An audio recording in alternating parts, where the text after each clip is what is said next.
Hi and good evening. I welcome you on the filler farm app. कैसे हैं साथियों? I welcome you on the filler farm app. Here I am Dinesh Kamli Brahmane, your mentor of English literature for UGC NET JRF. And good evening everyone, good evening. Please join fast. बहुत शानदार classes हमारी चल रही है और मैं उम्मीद करता हूं आप लोग रिवीजन पर भी फोकस कर रहे होंगे। Once again good evening, good evening student. I welcome you. And आपको बता दें हमारा फिलर फॉर्म ऐप प्रतिदिन है ना, every day we are trying to improve our classes and every day we are trying to improve our classes and content. Many students are taking advantage of the from the filler form app. बहुत सारे बच्चे हमसे जुड़ चुके हैं अलग अलग विषयों में। आप इंग्लिश के अलावा दूसरे भी जो मेजर सब्जेक्ट है फॉर यूजीसी नेट जेआरएफ, उसके लिए भी बच्चे जुड़ रहे हैं, विद्यार्थी। तो आप लोग जो है इसका एडवांटेज लें। जैसा कि आपको बताएं, हम लोग जो है बहुत अलग अलग प्लेटफॉर्म पर हैं, इंस्टाग्राम और फेसबुक, व्हाट्सएप, इन सब पे आप लोग हमसे जुड़ सकते हैं स्टूडेंट। ठीक है। So here I would like to tell you, ये हमारे जो प्लेटफॉर्म है, यहाँ से आप लोग इंस्टाग्राम, व्हाट्सएप, टेलीग्राम पर आप हमसे जुड़ सकते हैं, video filler form app download कर सकते हैं। सबसे अच्छी बात यह है कि आपको यहाँ पर कंटेंट, क्लास, रिकॉर्डेड क्लास, बहुत शानदार सारा आपको मटेरियल यहाँ पर मिलता है। ठीक है। तो लेट अस डिस्कस। आज हम लोग, ये हमारे कोर्सेस हैं। यदि आप हम कोर्स परचेस करना चाहते हैं, पेपर 1 जो टीचिंग एप्टीट्यूड है, बहुत शानदार टीचर हमारे पढ़ा रहे हैं। 6 महीने के लिए, यदि आप 6 मंथ के लिए if you want to purchase our course, then you have to pay only 1499 rupees. And paper 2 major subject for 6 month, है ना, for 6 month you can purchase within rupees 2499 rupees you have to pay. And paper 2 and paper 1, if you want to purchase for 6 months, then you have to pay 2499 rupees. And paper 1, paper 2 for 12 months you can purchase our course, only you have to pay 4499 rupees। Student, बहुत कम से कम fees में आपको जो है, एक nominal fee में आपको शानदार कंटेंट और क्लासेस मिल रही है। फिलर फॉर्म ऐप जो हम फर्स्ट पेपर, सेकंड पेपर के लिए आपको notes, previous year question paper, mock test, ये सब कुछ हम आपको प्रोवाइड कराएंगे student. Or if anybody wants to get benefit from us from this course, then you can use my course DISENG10। इस कोड को आप यूज करके आप बेनिफिट ले सकते हैं, DISENG10। और आई होप आपका जो है, here I am once again Dinesh Kamli Brahmane. I have already qualified UGC NET in English. Right now I am pursuing PhD and I have done MA in sociology. I have been awarded by the government of India and received Indira Gandhi National NSS Award and MP State Level NSS Award. I have been teaching for last 15 years, student, I would like to tell you. And I have worked as an assistant professor ad hoc in in government colleges in Madhya Pradesh. So student, आपको बताते हैं और आगे बढ़ते हैं। बहुत शानदार content हमारा चल रहा है। Once again good evening, good evening student. आवाज आ रही है? Voice, audio, video, everything is clear? Please confirm me, then we will move ahead. चलिए कंफर्म करें।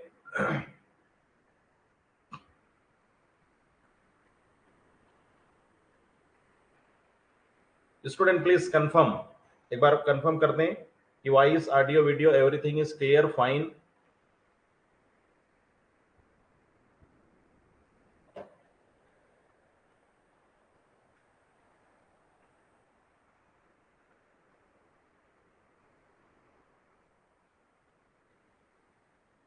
चलिए, तो हम लोग आगे बढ़ते हैं। गुड इवनिंग स्टूडेंट, अपनी प्रेजेंट बताएं please, put your message in the box. तो first of all let us revise. We have been, you can say, having conversation. I am teaching you on British literature, है ना। और in British literature we are learning Age of Chaucer, और in Age of Chaucer we have discussed about Geoffrey Chaucer, we have discussed about Canterbury Tales and major books written by Geoffrey Chaucer. And student, now there are some more you can say writers we have already discussed. Once again let me briefly revise this and then we will move ahead. इसमें सबसे बड़ा नाम है William Langland, after Geoffrey Chaucer. तो William Langland, he was born in 1332, died in 1400। हालांकि इनका unknown है ज्यादातर। ठीक है। अब यहाँ पर इनकी जो मेजर वर्क है student, you have to remember that things. आपको इनका मेजर वर्क याद रखना है, the visions of Piers the Plowman, the visions of Piers the Plowman, this is the major works. ठीक है, इसमें वो जो है सोते हुए ड्रीम देखते हैं, और इसी जो वर्क है इसी में वो search for Dowel do bet do best, यानी do well do better and do best, ये जो है एलिगोरिकल कैरेक्टर्स के माध्यम से इसमें ये एक पोयम है। ठीक है, ठीक है, the visions of Piers the Plowman, the visions of Piers the Plowman written by William Langland, ये आपको याद रखना है। ठीक है, देन हम आगे बात करें स्टूडेंट, यहाँ पर जो है इसी में 7 डेडली सीन्स की बात की गई है, सबसे 7 बड़े पाप, बहुत गंभीर पाप जो है उसकी बात की गई है। उसमें क्या क्या आप देख सकते हैं, प्राइड है, लग्जरी, इनवाई, रेथ, अवेराइस, है ना, ग्लटनी और स्लॉथ, ये बहुत बड़े पाप है एक मनुष्य के लिए, तो इसको जो है अवॉइड करना चाहिए। क्लियर है स्टूडेंट? और फाइनली जो है अंत में जो है पियर्स जो है वो एक जीसस के रूप में अपीयर होते हैं, ये इसका महत्वपूर्ण है, आपको ध्यान रखना है। फिर हमने चर्चा करी थी student, then we discussed John Wycliffe, one of the most important you can say poet of this age. ठीक है, 1324 टू 1384, देखिए आप जॉन वाइक्लिफ, अब यहां पर देख सकते हैं John Wycliffe, as I told you John Wycliffe के बारे में, देखिए इस पीरियड में आप देख सकते हैं जॉन वाइक्लिफ जो है ये फिलोसोफर है, ये है, लेकिन सबसे बड़ी बात इन्हें बाइबिल का बहुत ट्रांसलेशन किया है ना, क्या है बाइबिल के, क्या है ये ट्रांसलेटर है, आप सोच सकते हैं। और then father of English prose भी इनको कहा जाता है, father of English prose. John Wycliffe को जो है the morning star of reformation कहा जाता है, ये ध्यान रखना है। 1382 में इन्होंने बाइबिल का ट्रांसलेशन किया था, जो वाइक्लिफ्स बाइबिल के नाम से जाना जाता है, you have to remember student. ठीक है, और इन्होंने जो है बहुत महत्वपूर्ण रूप से न्यू टेस्टामेंट और ओल्ड टेस्टामेंट का भी ट्रांसलेशन किया था, आई होप यू रिमेंबर इट। और उसके बाद में इन 1377 वाइक्लिफ एंड लोलार्ड्स बिगेन रिफॉर्मेशन, ठीक है, इन इंग्लैंड, सबसे महत्वपूर्ण बात है। अब ये लोलार्ड क्या है हमने देखा है, once again let us revise. Lollard movement का मतलब ये है कि चर्च के अंदर, है ना, the evils which are going into church, so John Wycliffe raised questions against the church, whatever evils are going on, whatever bad things are happening, corruption, ठीक है, etc. So they were against of the church and they wanted reformation, है ना, तो उन्होंने जो है, and the followers of John Wycliffe they called Lollards or common people, and finally this movement called Lollard movement. ठीक है, John Wycliffe जो कि चर्च के विरोध में थे, है ना, चर्च में, चर्च के विरोध का मतलब यह है कि चर्च में जो विसंगतियां आ गई है, जो रूढ़िवादिता आ गई है ना, उसमें स्वतंत्रता न्याय की बात नहीं हो रही है, बाइबिल आम लोगों तक नहीं पहुंच रही थी, तो जो है जॉन वाइक्लिफ ने, बहुत बड़े संत है आप कह सकते हैं, उनको उन्होंने जो है इसका विरोध किया, और उनके मानने वाले जो लोलार्ड कहलाए, और पूरे देश में आंदोलन फैला। ठीक है, आप देख सकते हैं यहाँ पर the church which was the seat of power and prestige, ठीक है, was infected with corruption and moral decay. ठीक है स्टूडेंट, चलिए हम इसकी चर्चा कर चुके हैं। और जॉन वाइक्लिफ ने क्या करा, चैलेंज करा इसको, क्या करा, जो authority of the Catholic church है उसको चैलेंज किया था, ये आपको ध्यान रखना, we have discussed a lot about it. उसके बाद में हमारे नेक्स्ट राइटर है जॉन मेंडेविले, हमने इसकी भी चर्चा करी थी, लेट अस रिवाइज। इनकी एक महत्वपूर्ण बुक है the travels of Sir John Mandeville, इसको ध्यान रखना है। ठीक है, इसका इंग्लिश में ट्रांसलेशन किया है, ये बेसिकली फ्रेंच में लिखा है, इंग्लिश में ट्रांसलेशन किया जैन डी बोर्गोन ने इनटू इंग्लिश। ठीक है, you to remember. Then student Thomas Hoccleve, या ऑकलेव, थॉमस हॉकलेव, ऑकलेव है 1367 टू 1426, है ना, तो यहाँ पर लिटगेट के अलावा हम बात करें तो he is also one of the most significant poets of 15th century. इनके कुछ वर्क हैं, देखिए आप इसमें, La Male Regle de Thomas Hoccleve, the prologue to the regiment of princes, regiment of princes ये ध्यान रखना है, सीरीज, ये क्या 2 पोएम्स हैं, और the complaint and the dialogue with a friend, the dialogue with a friend, these are works written by Thomas Hoccleve. आप देख सकते हैं इनका जो द रेजिमेंट ऑफ प्रिंसेस है उसमें प्रेज ऑफ चौसर, यानी चौसर की तारीफ की गई है। ठीक है, तो आपको ये ध्यान रखना है। Then we have discussed about John Lydgate, है ना, स्मॉल राइटर्स आप कह सकते हैं, लेकिन महत्वपूर्ण है इस एज के ध्यान रखना है। John Lydgate of you can say Bury was a monk and poet, basically ठीक है, बड़े हैं ये, मॉन्क और पोएट रहे हैं, है ना। और उसके बाद में हम इनकी बात करें तो इनके जो वर्क है स्टूडेंट, इनके जो वर्क है, इनके जो मेजर वर्क्स है वो ध्यान रखना है आपको। यहां पर आप देखेंगे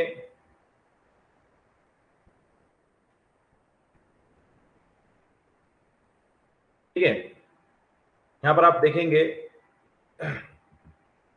इनके मेजर वर्क्स हैं the complain of the black night, the complain of the black night, है ना, जॉन लिडगेट के।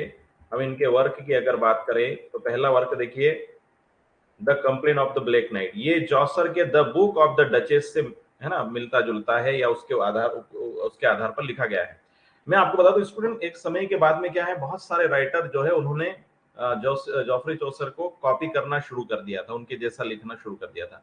द टेम्पल ऑफ ग्लास, ठीक है, ये भी, ये देखिए द हाउस ऑफ फेम, इसके आधार पर लिखा गया है। रीजन एंड सेंसुअलिटी, है ना। अब now let us start today's class, ठीक है, we will have conversation on features of 15th century literature, ठीक है, features of 15th century literature. Student let me tell you, आपको मैं बताऊं, हम लोगों ने देखा है, यस, ठीक है, good evening student, please put your message, अपनी प्रेजेंट को, है ना, मैसेज बॉक्स में, my voice everything is clear, yes or no, आवाज आ रही है, voice and everything is clear, please put your message.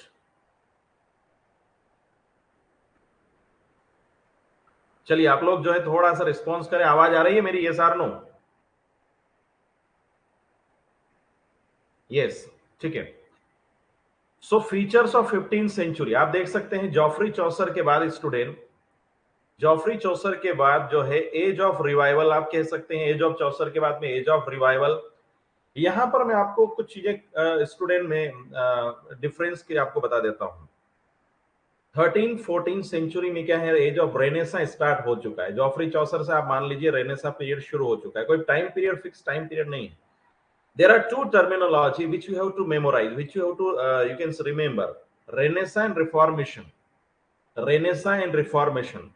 What do you mean by Renaissance and Reformation? Renaissance means, आप देख सकते हैं, Renaissance means जो है पुनर्जागरण, Reformation सुधारवाद, ठीक है, सुधार करना, रिफॉर्म करना, सुधार लेके आना। What do you mean by these things?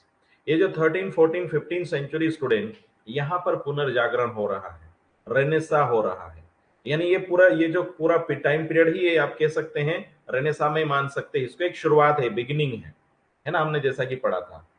तो स्टूडेंट यहां पर हम बात करें, when we discuss about this particular area, renaissance means पुनर्जागरण। पुनर्जागरण का मतलब ये है, जागरण और पुनर्जागरण, जागरण का मतलब है कोई व्यक्ति, है ना, अचानक पहली बार जाग रहा है, वेकअप हो रहा है, लेकिन पहले जाग रहे थे, है ना, मतलब सालों पहले जाग रहे थे, जागने का मतलब ज्ञान से है, नॉलेज से है, बुद्धि से है, विवेक से है, सभ्यता से, संस्कृति से, धर्म से जागे हुए थे, एक उच्च ज्ञान की परिणति थी। They have high, you can say, high, you can say knowledge, लेकिन यानी where people have their own you can independence, they have their own you can say very well rich culture।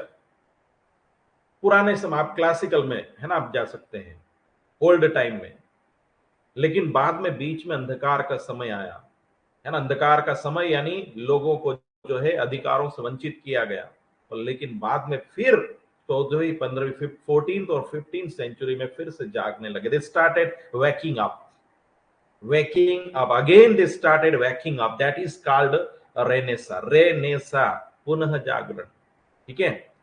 तो जो पुराने समय में जो बातें थी, ज्ञान की बातें होती थी, वही बात 14th सेंचुरी, 15th सेंचुरी में होने लगी। रिफॉर्मेशन का मतलब क्या है, this is also part of Renaissance, reformation is also part of Renaissance, Renaissance का ही एक भाग है। कैसे? whatever evils, whatever bad things, whatever you can say ill things are happening in church, most of the people now started, you can say, talking against church. There was a time There was a time no people, no can, you can say discuss, no can put any single opinion against the church. But later on, in this particular 15th century, what happened is student, people, now they have come to know, they started reading Bibles. John Wycliffe's Bible, as I told you, John Wycliffe ने Bible लिखी. उन्होंने John Wycliffe have you can say wrote Bible for the common people. They started reading. अभी आपको printing press का आविष्कार होगा. Bible में जो बातें लिखी हैं और चर्च में जो बातें बताई जाती थी, बहुत अंतर था. चर्च में जो के जो लोग होते हैं, उन्होंने क्या किया, अपने स्वार्थों की सिद्धि के लिए बाइबल का अपने तरीके से अर्थ निकालना शुरू किया. लेकिन बाद में क्या हुआ कि यहाँ पर जो है उसका कॉमन लोग भी, आम लोगों के बीच में भी बाइबल जाने लगी. लोग खुद पढ़ने लगे. They started reading themselves and they started coming to know about the Bible's you can say ideology and principles. So they come to know about the you can say freedom, justice. Bible तो सर्व है ना, सभी मानवता की बात करती है, सभी को बराबर की नजर से देखती है. और जो चर्च की सुप्रीमेसी को क्या है, इस तरीके से धक्का लगा. तो फीचर्स ऑफ 15th सेंचुरी में आपको बार बार again let me remind you, still transition period and there is lot of you can say ups and downs happening in this particular age or century. इस पूरे सदी में बहुत ups and downs हो रहे हैं. डायनेस्टीज के बीच में, यानी जो रॉयल फैमिली, उनके बीच में लड़ाइयां हो रही है ना. तो आइए देखते हैं. ठीक है, I hope my voice is clear, everything is fine. Got it student. तो एज ऑफ चौसर आप यहाँ पर कह सकते हैं. लेकिन ये 15th जो सेंचुरी पर्टिकुलर है, इसमें जो है क्या क्या इसके फीचर्स हैं, इसके फीचर्स को जाने बिना आप पूरे यहां से एक तरीके से एक नया दौर आएगा, यहां से एक नया दौर आएगा. तो आइए देखते हैं. पहला, for the whole of Europe it was a period of unrest, as I told you. देखिए, पूरे यूरोप के लिए समय कैसा था, अनरेस्ट का था. It was a period of unrest. Why? Because many people they were having, you can say they were having, they are fighting for the power. सत्ता के लिए, शक्ति के लिए आपस में लड़ रहे हैं. क्लियर है स्टूडेंट? Yes or no? आवाज आ रही है? Yes or no? Are you enjoying the class or not? Taking the class interestingly और नॉट? ठीक है,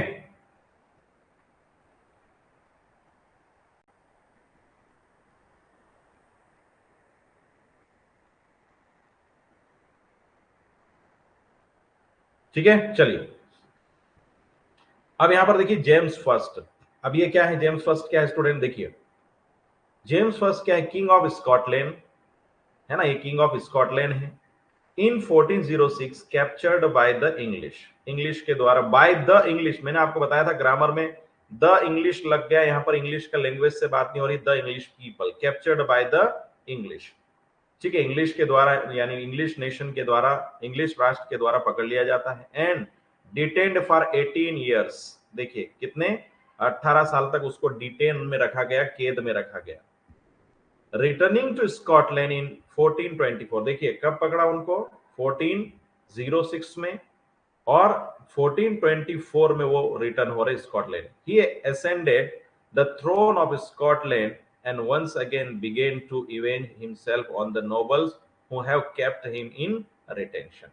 ठीक है, देखिए यहां पर इन, देखिए फिर से वो एक बार क्या है, एक बार फिर से वो स्कॉटलैंड में जाके फिर से क्या कह सकते हैं, थ्रोन को या सत्ता को हासिल करते हैं. और फिर क्या है, वापस फिर से वो अपने बदला लेना शुरू करते हैं. In 1437 he was murdered by a band of conspirators. लेकिन बैंड ऑफ कंस्पायरेटर्स का मतलब एक विरोधी पक्ष है, उनके द्वारा क्या उनको मार दिया जाता है. यहां पर आप देख सकते हैं मार्टिन लूथर. देखिए यहां पर एक चीज ये समझो, ये जो जेम्स फर्स्ट है ना, यहाँ पर कैप्चर्ड बाय द इंग्लिश. लोगों, देखिए जेम्स फर्स्ट से कहानी शुरू हो रही है. अब लोग बहुत जागरूक हो चुके हैं यहाँ पर. मार्टिन लूथर बड़ा नाम है, आप जानते हैं स्टूडेंट, मार्टिन लूथर है ना, जैसे गांधी जी का नाम चलता है वैसे मार्टिन लूथर का बड़ा नाम है समाज सेवा के क्षेत्र में, है ना, सोशल दुनिया में. आपको बताना चाहता हूँ student, let me tell you, there are few people, few क्या, गिनती पे, उंगलियों पे गिने जाने वाले कुछ महान लोग हुए हैं, कुछ महान हस्तियां हुई है जिन्होंने दुनिया के इतिहास को बदला है, दुनिया के दौर को बदला है. स्टूडेंट, इंसान वही है, सभी के पास वही 24 घंटे हैं, सभी के पास वही आंखें हैं, वही कान है, वही सब कुछ है, वही है, लेकिन काम करने के तरीके अलग होते हैं। कुछ लोग चलते हैं तो दुनिया उनके पीछे चलती है, और कुछ लोग गुमनाम जिंदगी जीते हैं और चले जाते हैं। इसलिए तो यहाँ पर मार्टिन लूथर उन लोगों में शामिल हैं। Mahatma Gandhi ji, Bapu, Nelson Mandela, they are the big people, है ना। ये क्या है, एक सदी थे, अपने आप में एक युग थे।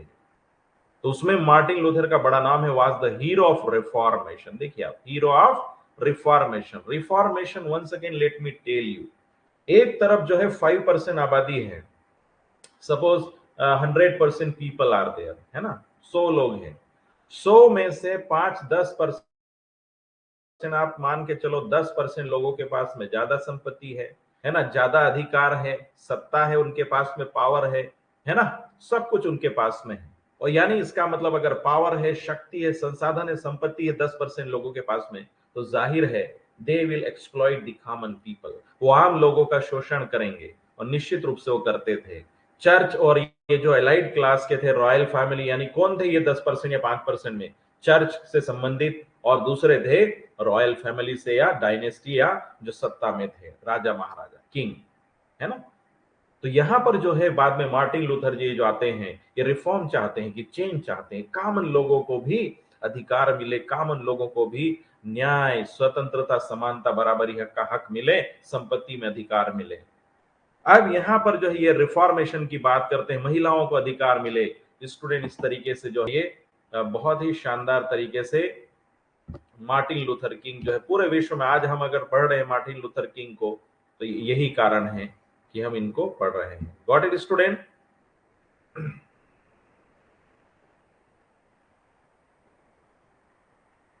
चलिए, अब हम लोग बात करें,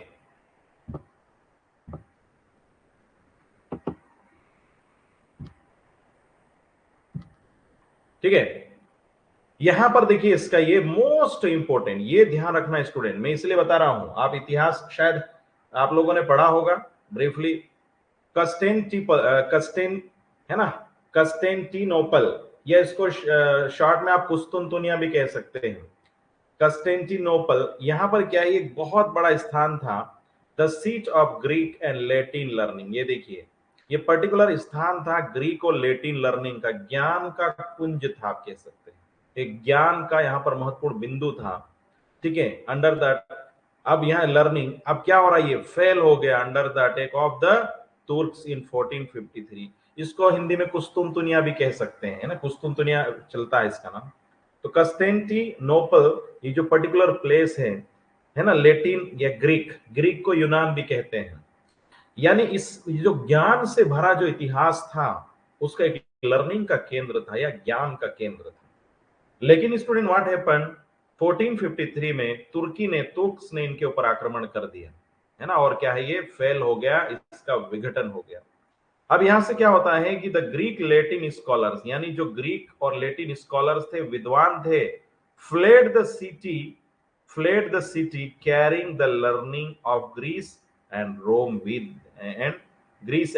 विद देम। देखिए क्या हो गया कि ये जो ग्रीक और लैटिन के जो स्कॉलर्स हैं, ये क्या है, यहां से carrying the learning of Greece, ठीक है, कहने का मतलब है कि ये यहां से क्या है, बहुत सारा साहित्य, यहाँ के जो विद्वान थे, कुस्तुनतुनिया के जो विद्वान हैं, यहां से बहुत सारा साहित्य लेकर के, अब सारा जो धन संपदा लेकर जा नहीं सकते, तो जो ज्ञान की बातें हैं, धन संपदा, अपने ज्ञान की बातें हैं, किताबें हैं, ये सब लेकर के कहाँ चले गए, वो आप देख सकते हैं यूरोप में, इंग्लैंड तरफ और रोम तरफ, खास करके रोम, पुनर्जागरण वहीं से शुरू होता है।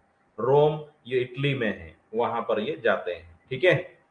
इसके बाद में, और यहां पर ये जो होती हैं स्टूडेंट, हम पढ़ेंगे इससे क्या फर्क पड़ता है, आगे कहानी आएगी, लेकिन एक बार फिर से मैं आपको बता दूं, तो इसमें जो ग्रीक और लैटिन में जो लिखा गया है, उसमें स्वतंत्रता की, समानता की, बंधुत्व की, है ना, in this particular you can से Greek and Latin you can से लर्निंग, है ना, बहुत शानदार तरीके से उसमें अधिकारों की, राइट्स की, स्वतंत्रता की, इक्वालिटी की, ये सब बातें होती थी। इससे क्या हुआ, the event led to the revival of learning in Europe. The event led to the revival, क्या मैंने क्या कहा आपको, ये एज ऑफ चौसर के साथ में आप लोग अब यहाँ पर एज ऑफ रिवाइवल भी आप कह सकते हैं स्टूडेंट, ठीक है ना। ये जो है ये सॉरी है ना, एज ऑफ रिवाइवल, ठीक है, ये वाला आप ये पर्टिकुलर एरिया है। देखिए learning in Europe which established a new era in Europe, एक नए एरा का, नए युग का आरंभ यहां से होता है। Constantinople was the capital of the Byzantine Empire. Actual में ये जो था ना बाइजेंटाइन एम्पायर का, ये क्या था, राजधानी थी, जिसको तहस नहस कर दिया है तुर्क आक्रमण ने। समझ में आ रहा है या नहीं? विश्व इतिहास की बात है स्टूडेंट, है ना, ये सब वर्ल्ड हिस्ट्री की बातें। क्यों पढ़ना जरूरी है? क्योंकि ये जो तत्कालीन जो घटनाक्रम घट रहा है, whatever events are happening, है ना, the current scenario, whatever events are happening, so according to that we will come to know about the literature. As you know, literature is the mirror of society. Particular समाज का साहित्य होता है literature, इसलिए उस particular समाज में क्या चल रहा था उस दौर में, क्या सामाजिक आर्थिक राजनीतिक धार्मिक सिचुएशन थी, उसको जानना जरूरी है। Yes or no student? समझ में आ रहा है या नहीं? Yes or no? One way communication तो नहीं है? Everything is fine? Everything is fine? Yes or no? Hello, my voice is clear? Everything is fine student? आवाज आ रही है? तो कुस्तुनतुनिया बाइजेंटाइन एम्पायर का एक राजधानी थी, और यहां से क्या होगा, ठीक है, ये बहुत महत्वपूर्ण, ये बड़ा परिवर्तन है ना कंस्टेंटिनोपल का। समझ में आया? आप यहां से बड़े बड़े दांते, है ना, पेट्रार्क, ऐसे बड़े बड़े विद्वान जो है यहां से आप जाएंगे, आपको पता चलेगा। यस। फिर बड़ा जो अगला घटनाक्रम है 15वीं सेंचुरी का स्टूडेंट, वो है the 100 years war. The 100 years war of France and Britain. देखिए दो देशों के बीच में 100 years war took place between 1338 to 1453। Student I have discussed, ये हम चर्चा भी कर चुके हैं इसके बारे में, है ना। फ्रांस और ब्रिटेन के बीच में 100 साल तक, एक्चुअल में लगभग शुरू हुआ 1338 से, लगभग चला ये 1453 से। और इसमें क्या है कि एक ही बार में लगातार नहीं चलता रहा, बीच बीच में जो है ये चलता रहा, बहुत सारे शासक आते हैं और ये चलता रहता है। 100 years war we have already discussed. The most important events which happened here is the war of roses. The war of roses, Dev, let me confirm, आपको ये जो फॉन्ट साइज और everything is clear? Yes or no? The war of roses में देखिए student,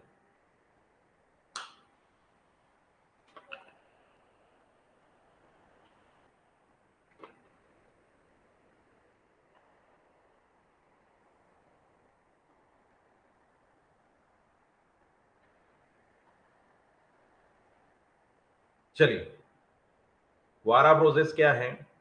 there was a distracting political conflict.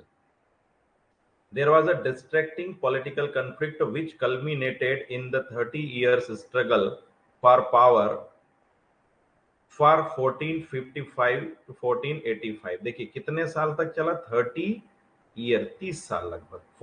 कब से कब तक है? 1455 टू 1485। एक्चुअल में क्या है? पॉलिटिकल कन्फ्लिक्ट है, राजनीतिक विवाद है, विच कल्मिनेटेड इन द, कब संपन्न हुआ ये? इस 30 साल तक रहा, और कब, किसके लिए? फॉर पावर, किसके लिए? सत्ता के लिए। The war of roses, the war of roses, ठीक है, सत्ता के लिए। The conflict was between the house of, देखिए क्या है ये कन्फ्लिक्ट, किसके बीच में था ये the war of roses? Remember student, पूछा जा सकता है, question can be asked.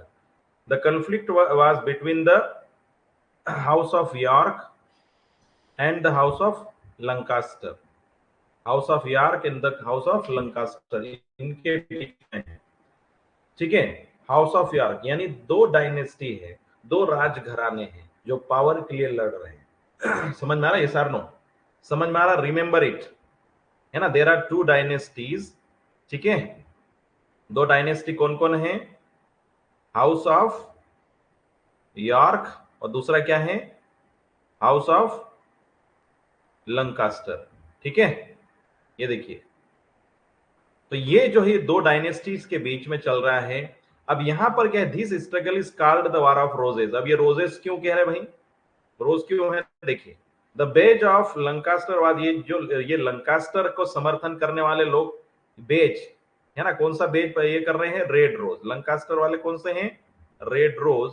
And the badge of York, York dynasty को सपोर्ट करने वाले कौन क्या यूज करते थे? White rose. समझ में आया अब आपको? Yes or no? क्लियर है? Yes or no? White rose. इसीलिए जो है ये द वार ऑफ रोजेस कहा गया। दिस इज आल्सो कॉल्ड, यही क्या है मोटे मोटे रूप में इसी को सिविल वार कहा गया है, इसी को सिविल वार भी कहा गया है। Got it student? यस और no? I hope you understand it. Clear है? Once again the war of Roses लगभग जो है पॉलिटिकल कंफ्लिक्ट है, दो डायनेस्टी के बीच में चल रहा है 1455 से 1485। और दूसरा ये दो जो राजघराने हाउस ऑफ यॉर्क, जो कि हाउस ऑफ यॉर्क जो है व्हाइट रोज को रिप्रेजेंट कर रहा है, और हाउस ऑफ लंकास्टर जो है रेड रोज को, है ना, रेड रोज और व्हाइट रोज, ये ध्यान रखना, ठीक है।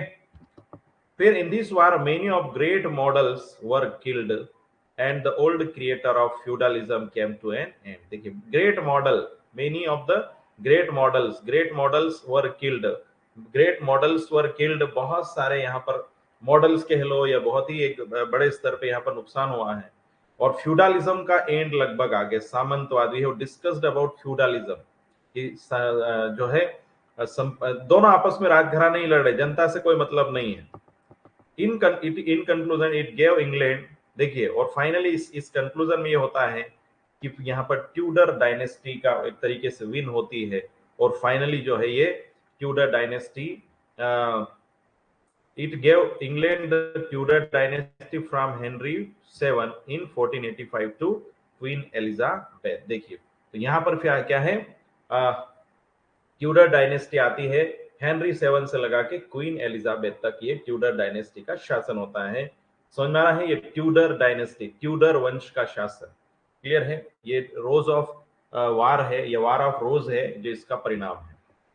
अगला जो है यहाँ पर द जैक केडेस रेबेलियन, जैक केडे का रेबेलियन होता है, ये भी रेबेल कर देते हैं, विरोध कर देते हैं। क्या है जैक केडे? ये क्या है, आयरिश मैन है। Jack Cade started a protest against maladministration in 1450, है ना, 1450 में मेल एडमिनिस्ट्रेशन के विरुद्ध क्या इन्होंने भी प्रोटेस्ट करना शुरू कर दिया था। He led an insurrection of 50,000 people men against London. ये देखिए, यानी एक तरीके से जो असंतुष्ट लोग हैं 15,000, उनको इन्होंने लीड किया था। The insurrection was suppressed by an armed force and he was slain. He is like Wat Tyler the leader of the peasants revolt. देखिए ये पीजेंट्स रिवॉल्ट जो होता 1381 में, वाट टाइलर इसके नेता थे। ठीक इसी प्रकार से जो है जैक जैक केडेस है वो भी लीड कर रहे हैं। ठीक, एवरी मैन इज मोरालिटी, देखिए every man is a morality play by an anonymous writer appeared in 1510। इसी समय में एवरी मैन इज, ये देखिए एवरी मैन इज, है ना, ये जो है every man is in humour, एक मोरालिटी प्ले है, एवरी मैन इज ह्यूमर, ये यहाँ पर प्रस्तुत हुआ था इसी एज में। इसके अलावा स्टूडेंट जो सबसे महत्वपूर्ण घटनाक्रम 15th सेंचुरी में हुआ है, the most important feature of this age, मैं कहता हूं कि a feature of the age, इस पर्टिकुलर एज का एक कोई अगर पर्टिकुलर फीचर हम निकालें तो वो प्रिंटिंग प्रेस है। स्टूडेंट आप सोच सकते हैं why this is necessary. Student let me tell you, printing press का आविष्कार, मैं कहता हूं इस आधुनिक युग में, इस मानव जगत में एक बहुत बड़ा आविष्कार है। स्टूडेंट प्रिंटिंग प्रेस से क्या हुआ कि जो प्रीचिंग होती थी, प्रार्थनाएं होती थी, जो बातें होती थी, वो अब तक ओरल हो रही हैं। तो कहानियां क्या है, मुझे मेरे पिता ने मुझे कोई बात बताई, मेरे पिता को मेरे दादा ने बताई, दादा को बड़े दादा ने बताई, तो बड़े दादा की बात मेरे चौथी पीढ़ी तक आते आते क्या है, और अनेकों पीढ़ियों तक आते आते वो बात जो है, मूल बात कहीं ना कहीं भटकाव में आ जाती है, उसका नया स्वरूप आ जाता है। तो स्टूडेंट प्रिंटिंग प्रेस ने क्या किया कि अब जो बातें कहीं सुनाई जाती थी, बोली जाती थी, केवल बोल के सुन के, है ना, हम काम चलाते थे, अब वो क्या है लिखित में आने लगा। स्टूडेंट ये मानव जगत का एक सबसे बड़ा आविष्कार था प्रिंटिंग। आज आप सोचिए, है ना, ये लगभग आप देखिए कब शुरू हो रहा है, ये 1476 में, लगभग आज से लगभग 550 वर्ष पहले, exact 550 years ago printing press was, you can say, introduced। 550 साल पहले प्रिंटिंग प्रेस का आविष्कार हुआ, और आज गली गली है ना, घर आप देखिए प्रिंटिंग प्रेस ने आकार ले लिया है। तो सोचिए आज जो आविष्कार हो रहा है, जो हम कम्युनिकेशन कर रहे हैं, स्टूडेंट यू कैन इमेजिन, आज जो देखिए नए नए आविष्कार हो रहे हैं, this is the scientific you can say technical and scientific invention that you are sitting somewhere else. अभी आप लोग भारत की किसी अलग अलग जगह में बैठे और मैं कहा कहीं और बैठा हूं और यू आर स्टडिंग, आप पढ़ रहे हैं। नो बाउंडेशन कि 10 से 12 आपको स्कूल, 10 से 5 स्कूल जाना है, कॉलेज जाना, कोई बाउंडेशन नहीं। 24 hours teachers available, 24 hours content available, 24 hours students are available। ये आप सोचिए 300 400 500 साल बाद दुनिया कहां जाएगी, आप सोच सकते हैं। तो one of the most important जो फीचर है प्रिंटिंग प्रेस, उसकी बात करें, विलियम कैक्सटन, देखिए नाम याद रखना, इन्होंने इंट्रोड्यूस किया था प्रिंटिंग इन लंदन इन 1476 में। याद रखना विलियम कैक्सटन, बड़ा नाम है, you have to remember it. Got it student? He translated, उन्होंने ट्रांसलेशन किया कुछ चीजों का, printed and published a large number of books, ठीक है, लार्ज नंबर ऑफ बुक्स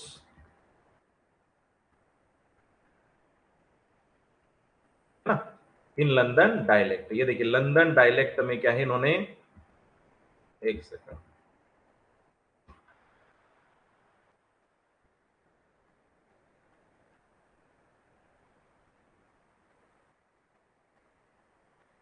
ठीक है, इन्होंने बहुत सारे ट्रांसलेशन भी किया और पब्लिश किया, प्रिंटिंग प्रेस। विलियम कैक्सटन नाम याद रखना है। पॉलिटिकल कंडीशन क्या थी इस पर्टिकुलर एज में? तो at this time England had to bear foreign and civil wars as well. देखिए इंग्लैंड इस समय जो है दोहरी मार पड़ रही है, वो फॉरेन यानी विदेशी जो है वो आक्रमण भी हो रहे हैं, साथ में घर में भी है ना सिविल वार चल रहा है। आप देख सकते हैं वार ऑफ रोजेस चल रहा है ना, दो हाउस के बीच में, दो राजघरानों के बीच में। हेनरी फिफ्थ की बात करें, हु सक्सीडेड हेनरी, है ना, फोर, हेनरी फोर के बाद में हेनरी फिफ्थ आते हैं। गेंड सक्सेस अगेंस्ट फ्रांस, ठीक है, gained success against France at the battle of, है ना, एजिनकोट इन 1415 and become a national hero. देखिए हेनरी फिफ्थ क्या हो गया, नेशनल हीरो बन गए।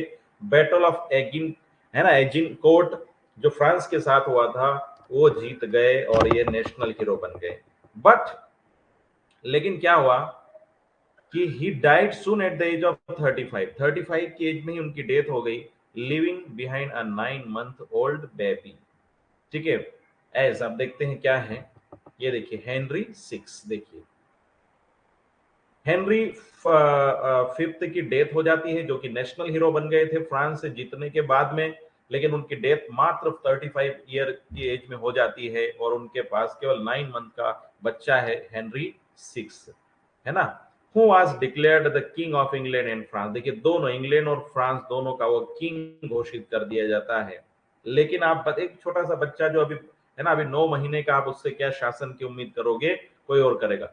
अब यहाँ पर देखिए Duke of Bedford became the regent in France and Duke of Gloucester in England as Henry six was baby and not able to rule. देखिए अब क्या हुआ स्टूडेंट, ये जो ड्यूक ऑफ बेडफोर्ड है, इनको क्या है, फ्रांस का एक तरीके से मुखिया बना दिया जाता है, और ड्यूक ऑफ ग्लासेस्टर है, इसको इंग्लैंड का मुखिया बना दिया जाता है। हेनरी फोर सिक्स की तरफ से शासन करेंगे, क्योंकि बच्चा है अभी, वो शासन करने की उसकी उम्र नहीं है। अब सोचिए ये धीरे धीरे धीरे खुद ही अब आगे किस तरीके से आगे बढ़ते हैं। देखो बेडफोर्ड क्या सोच रहा है, had to encounter the rising nationalism in France. देखिए बेडफोर्ड को क्या क्या क्या किसका सामना करना है, rising nationalism in France, France में जो राष्ट्रवाद पनप रहा है उसका सामना करना, headed by French peasant girl Joan of Arc. ये देखिए पीजेंट गर्ल एक लड़की है ना, जॉन ऑफ आर्क, जो किसानों की, मजदूरों की आवाज उठा रही है, राष्ट्रीयता की बात कर रही है, उसका सामना करना है, जिसको बेडफोर्ड को, who succeeded a Triumph for the French army, ठीक है, who succeeded a Triumph for the French army, जिसने फ्रेंच आर्मी के लिए क्या है, एक तरीके से जीत को आसान बनाया था। The English army however captured her, लेकिन फिर भी फ्रेंच आर्मी को एक जीत के मुकाम तक ले जाती है, लेकिन फिर भी किसी प्रकार से इंग्लिश आर्मी ने उसको कैप्चर कर लिया and burned her as a witch at Rouen. देखिए एक विच की तरह उसको क्या है, जला दिया जाता है, ठीक है, किसको, जॉन ऑफ आर्क को। The English rule came to the an end in 1436 and the French king took reigns to the their country। देखिए, क्योंकि फ्रांस इंग्लैंड से अलग है स्टूडेंट। अभी तक ये जो विरोध हो रहे हैं फ्रांस में, फ्रांस के नेशनलिज्म में, वो चाह रहे कि उनका अपना शासक हो। तो यहां पर क्या है, फाइनल 1436 में क्या है, इंग्लिश समाप्त हो जाता है और उनका अपना फ्रेंच शासक फ्रांस का राजा बनता है, शासन को अपने हाथ में ले लेता है। ठीक है, this period is also called the baron period by WH order, है ना। ये देखिए बैरन पीरियड, क्योंकि बैरन पीरियड का मतलब ये है कि शासक नहीं है ना, there was no particular king. Ballad, देखिए अब लिटरेचर की बात करें हम, तो बैलेट ना was the most familiar writing genre in 15th century. प्रश्न बन सकता है student, question can be asked, 15th century में ballad it is a kind of poetry, हम देखेंगे इसमें बहुत महत्वपूर्ण यहाँ पर था, बहुत ही महत्वपूर्ण था।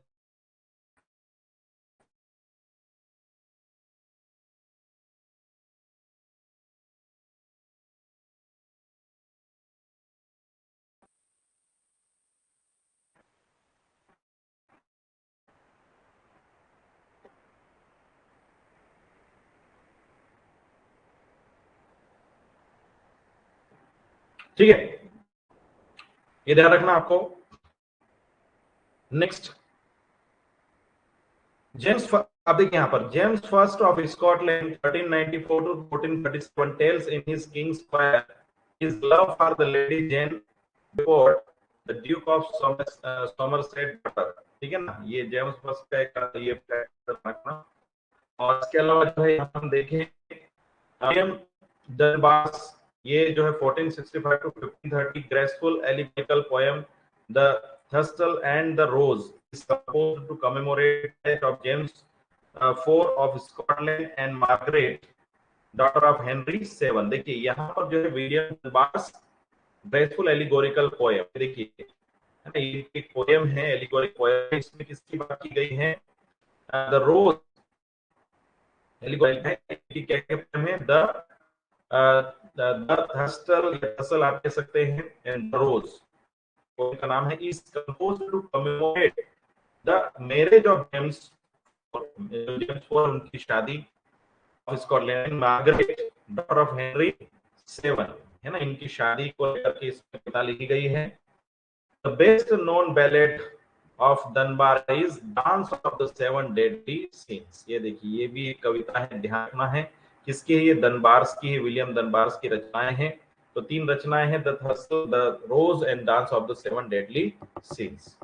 Robert Burton's anatomy of melancholy, ये भी है ना, ये anatomy of melancholy written by Robert Burton, written by Robert Burton and other Gulf of Melancholy writers were writing books on humoral physiology during this period। ठीक है, तो ये कुछ वर्क लिखे गए इस पीरियड में।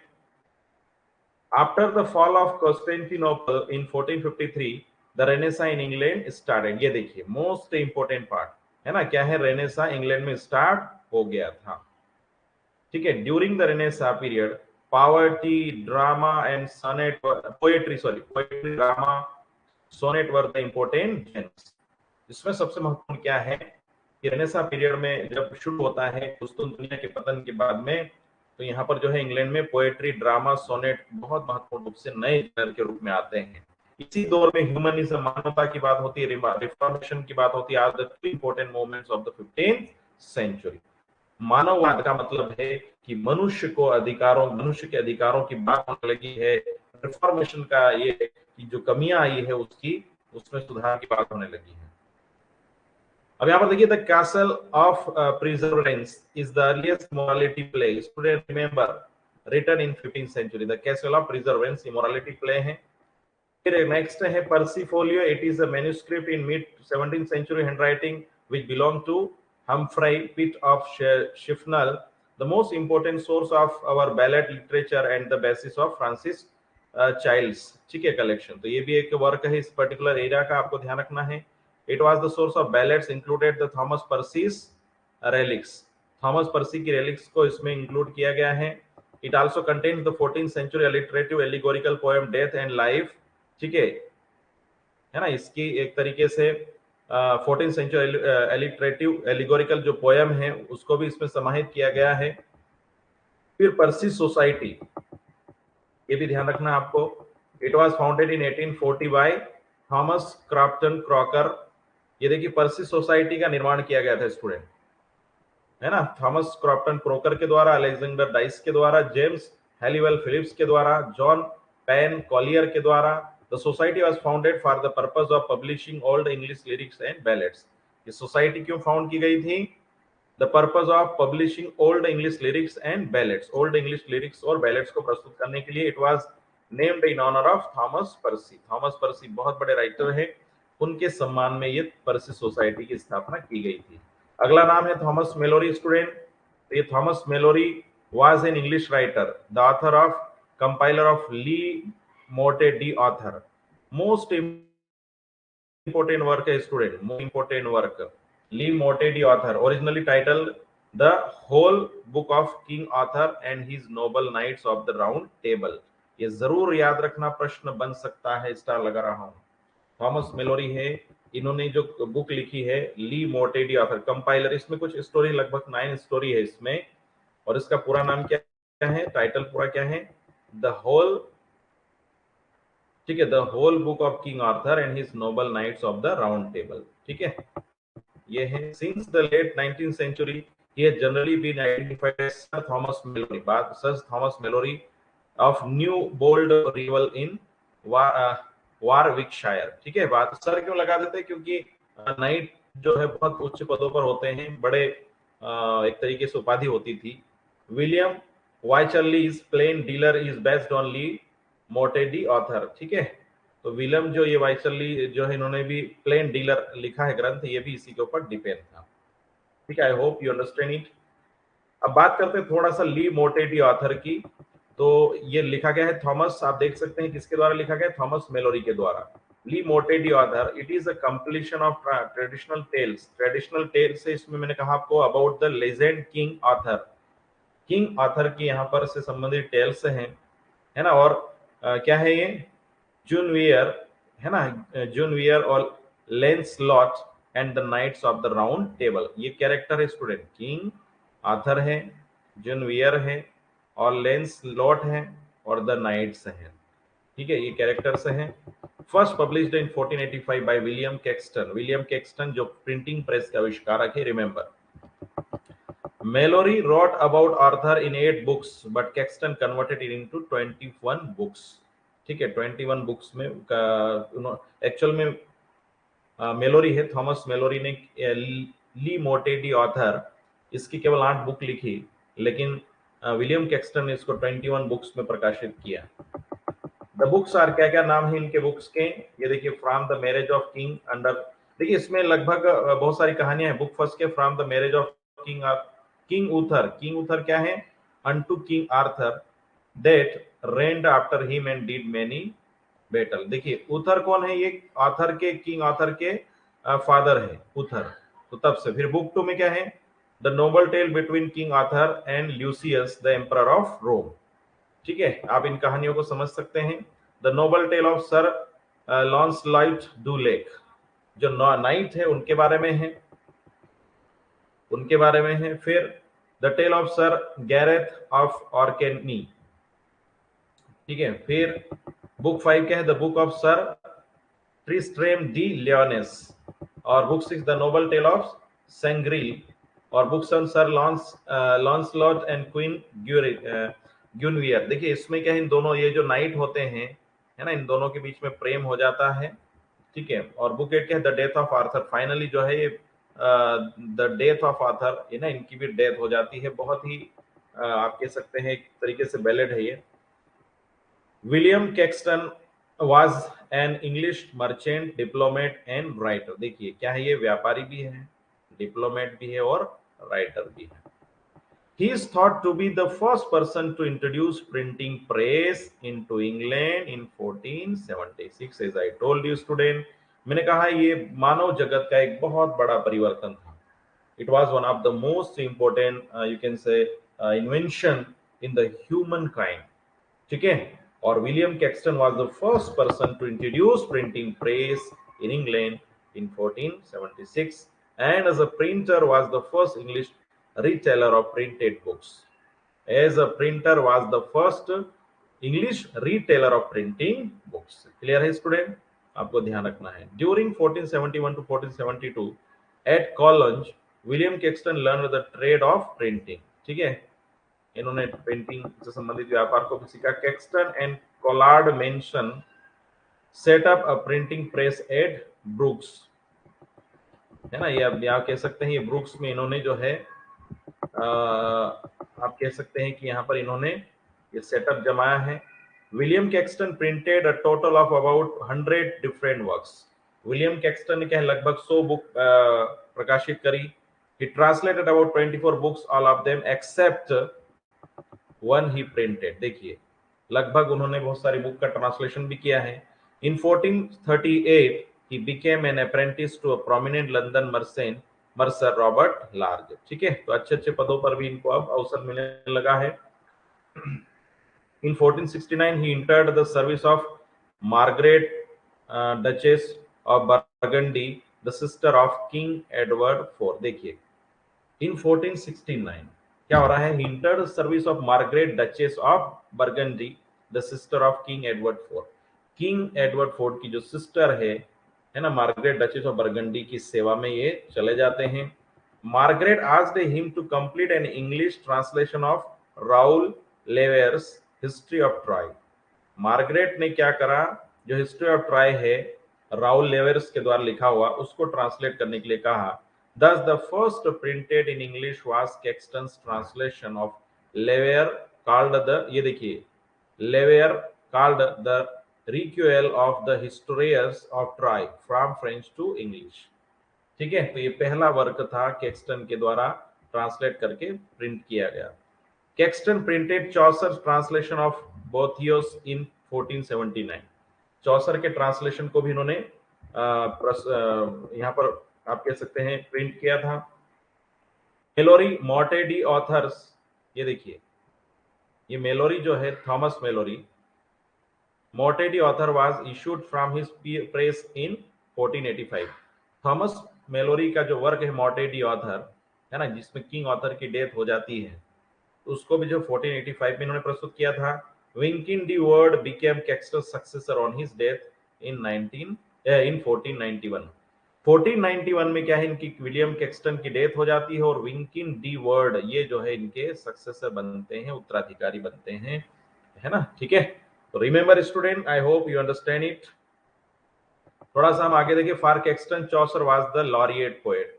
कैक्सटन के अनुसार चौसर क्या थे, लॉरिएट, पोएम लॉरिएट, यानी कवियों के कवि. आप एक से बहुत बड़ा पद है ना, पोएट लॉरिएट, लॉरिएट पोएट या पोएट लॉरिएट बनना अपने आप में बड़ा है ना. सभी एक तरीके से कवियों के अध्यक्ष आप कह सकते हैं. तो चौसर सभी के क्या अध्यक्ष हैं, सब में सुप्रीम है. The first English translation of Ovid's Metamorphoses was also the work of William Caxton. William Caxton ने जो है ओविड्स के मेटामॉर्फोसिस का भी यहाँ पर एक तरीके से ट्रांसलेशन था, प्रिंट करवाया. Caxton achieved the title governor of the English nation of merchant adventurers. ये governor of the English nation of merchant adventurers इनको टाइटल मिला था. The name of Caxton printing press was the Red Pale. The Red Pale. Student याद रखना, पूछा जा सकता है the Red Pale. It is the Caxton printing press name of. बहुत महत्वपूर्ण फैक्ट है student, important fact. Printing press were introduced by printing press was introduced by William Caxton and the name of Caxton printing press was the Red Pale. ठीक है, याद रखना को. He was the first poet laureate by the universities of Oxford, है ना, Leuven and Cambridge and academic distinction. उनको first poet laureate होने का भी एक बहुत बड़ा आप कह सकते हैं, मान सकते हैं. He was a follower of Chaucer. He is known as John Shelton. ठीक है, थोड़ा सा देखते हैं.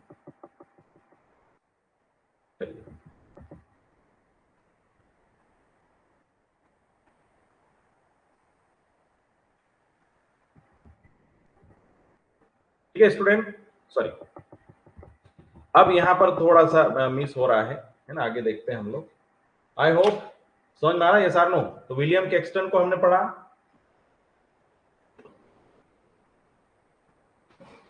अब आप यहां पर देखिए विलियम कैक्सटन के अलावा जॉन स्केलेटन, देखिए जॉन स्केलेटन की बात करें है ना, he was born in 1460 and died in 1529। तो he was the first poet laureate. देखिए फर्स्ट पोएट लॉरिएट कौन है, John Skelton. Remember by the universities of Oxford है ना, Louvain, Cambridge and academic distinction. तो यहाँ पर जो है इनके द्वारा पोएट लॉरिएट का मतलब है कवियों के अध्यक्ष, ये आप कह सकते हैं। ही वाज द फर्स्ट है ना, he was a follower of Chaucer को उन्होंने फॉलो किया। He is also known as John Shelton. John, देखिए शेल्टन या स्केलेटन को शेल्टन भी कहा जाता था। In Colin Clout Skelton attacked Wolsey in a general satire speak parrot, ये देखिए, and why come ye not to court are his work. Student शुरू में क्या था कि जो इंग्लिश है वो जो शुरुआत में थोड़ी सी आप कह सकते, बहुत सारी स्पेलिंग जो है पहले अलग थी, अभी नहीं, इंग्लिश अभी जो है अलग चलती है स्टूडेंट, ठीक है, आप सोच सकते हैं। तो speak parrot and why came ye not to court, ये जॉन स्केलेटन के वर्क्स हैं। The book of Philip Sparrow is a 1400 lines poem inspired by Catullus. Catullus के द्वारा इंस्पायर होके इन्होंने जो बुक लिखा है, बुक ऑफ फिलिप स्पैरो, ये बहुत महत्वपूर्ण 1400 लाइन्स की बुक है। He became tutor of prince, देखिए याद रखना, John Skelton became tutor of prince Henry, later prince, जो प्रिंस हेनरी थे, राजकुमार हेनरी थे, बाद में वो हेनरी 8 बने, इनके ये ट्यूटर भी बने, इनके ये शिक्षक बने। स्टूडेंट क्लियर है, गॉट इट, ये सार नो, ठीक है। स्टूडेंट थोड़ा सा रिप्लाई करेंगे तो आप लोग थोड़ा समझ में आएगा, अच्छा लगेगा। ये समझ में आ रहा है, ये सार नो। तो जो जॉन स्केलेटन है ना, जॉन स्केलेटन क्या है, ये प्रिंस हेनरी जो बाद में हेनरी 8 बने, उनके ट्यूटर भी रहे। ही pioneered the verse form known as skeletonic verse। इनके जो राइटिंग्स थी, इनकी जो वर्स थी, इनकी जो पोएम थी, वो क्या है, अपनी एक तरीके से स्टाइल में लिखा है, इसलिए Skeltonic verse consisting of short lines grouped by and rhymes, छोटी छोटी लाइंस में और ग्रुप्ड बाय एंड राइम्स, है ना, जिसमें ग्रुप में एंडिंग में एक राइमिंग होती है, उसका लिखते थे। His other famous works are, क्या क्या इनके, देखिए एक तो ये वाला वर्क हमने देखा है ना, फिर दूसरे वर्क क्या है, द बोज ऑफ कोट, एक तो ये है, आप इसको पढ़ लेना। नेक्स्ट है आप देख सकते हैं यहाँ पर विंकिंग दी वर्ड, एक ये वर्क आपको ध्यान रखना है ना, जॉन स्केलेटन का, printed at Westminster in London, ये ध्यान रखना है। अ गार्लेन ऑफ लॉरेल, ये भी ध्यान रखना है, ठीक है, अ गार्लेन ऑफ लॉरेल, ठीक है। तृप्ति बेटा आवाज आ रही है, I hope you are listening. चलिए, a garland of laurel, it is an allegorical about self praise, ये खुद ही की तारीफ में लिखी गई है, describing the crowning of the author among the great poets of the world, ठीक है, describing the crowning of the author, crowning ताज है ना, ताज पहनना आप कह सकते हैं, crowning of the author among the great poet of the world. Philip Sparrow, देखिए यहाँ पर Philip Sparrow, the book of Philip Sparrow अभी हमने देखा, एक ये भी बुक है। It is one of the most unusual elegies in English to a pet bird, it is almost comical in its grief, a lamentation put into the mouth of James Crop, a young lady whose sparrow has been killed by a cat, ठीक है। तो student ये भी एक जो है sparrow के और उसके ऊपर है, जिसमें ये लेमेंटेशन एक शोक अभिव्यक्ति है, जिसमें a young lady whose sparrow, एक युवा, एक यंग लेडी है, उसकी स्पैरो जो has been killed by a cat, उसकी स्पैरो, उसकी आप चिड़िया आप कह सकते हैं, स्पैरो को जो है कैट के द्वारा मार दिया जाता है, तो उसके लेमेंटेशन है, गार्लेन ऑफ, है ना। ये आप ये रिपीट हो रहा है ये वाली स्लाइड स्टूडेंट। अगला आप देख सकते हैं स्टूडेंट, ठीक है। नेक्स्ट जो हमारे राइटर है ना, नेक्स्ट राइटर है, ठीक है, ये age of revival, Desiderius Erasmus. Student remember he was born in 1466 and died in 1536। Erasmus was a great humanist, है ना, इरास्मस का बड़ा नाम है स्टूडेंट, मानवतावाद में इरास्मस का बड़ा नाम है। स्टूडेंट इस टर्मिनोलॉजी को समझने का प्रयास करें, ट्राई टू अंडरस्टैंड। मानवतावादी का मतलब है humanism, it means the people they feel, where the emotions, we feel that we are all our brother and sisters, we have to live, you can say we have to respect our freedom, we have to respect each others freedom, equal, we have to treat everyone as equal, सभी के साथ समानता, न्याय, स्वतंत्रता और बंधुत्व की बात करते हैं। किसी को कोई बड़ा छोटा नहीं, सभी मनुष्य बराबर है। इस भावना के साथ में सभी को बराबर अधिकार है, अपना डेवलप करने का अधिकार है। Everyone has right to develop themselves, अपने विकास करने का हर किसी को अधिकार है। इसको जो है ह्यूमनिज्म कहते हैं। तो इरास्मस मानवतावादी में सबसे बड़े हैं। He has been called the crowning glory of the Christian humanist। देखिए क्राउनिंग मतलब सबसे ऊपर ताज है ना, एक तरीके से क्रिश्चियन ह्यूमनिस्ट की यानी ईसाई मानवतावादी के सर्वोच्च शिखर पर है, सर्वोच्च ताज है इरास्मस।